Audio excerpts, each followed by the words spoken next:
that 16% IRR, 17% IRR that you model relatively reasonably becomes a 25 if interest rates go down 150 basis points.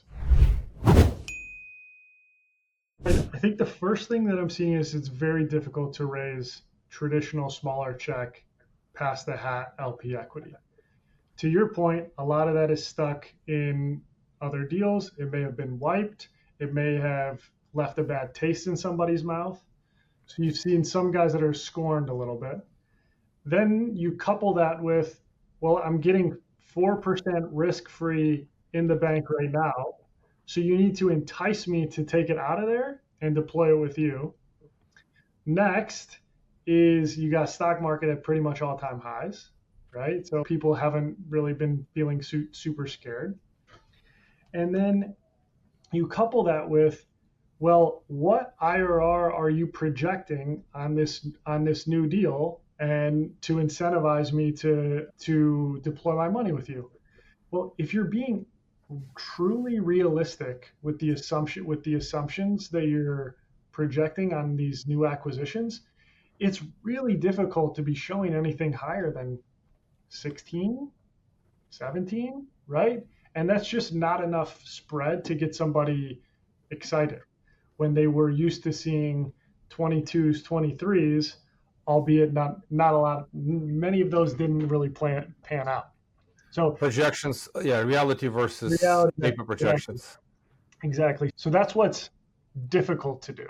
What you're seeing a lot of is high net worth guys, single check in that kind of private client space, where that's who your buyer is. Well capitalized groups, experienced groups, long-time investors, or just well capitalized.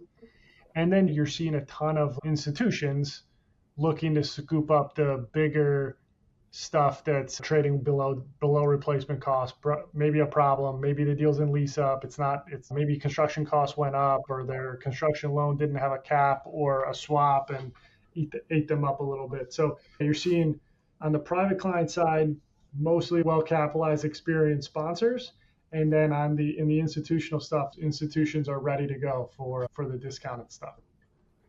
By the way, that's great wisdom. What it makes me think, and I studied a little bit of market cycles. When you have early recovery, who you have is typically these courageous professional money that they're acting despite the fear and despite the unpopularity of these check writing opportunities, but they see true deep value. And most retail investors are shying away, and exactly for the reasons you mentioned, that the stock market is at all-time high, and it's very difficult to get somebody of a high-flying AI stock or what, Magnificent Seven or whatever it is. And we've had this discussion, by the way. You came up with these conclusions, which we talked to internally. It's exactly the case.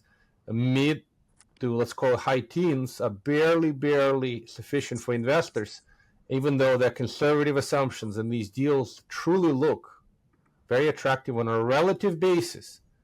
But the barrier to entry has been moved, and professional money is more active now, but a lot of retail folks are just kind of, like you said, scarred, and it'll take a while before they come back. Well, look, a lot of great wisdom.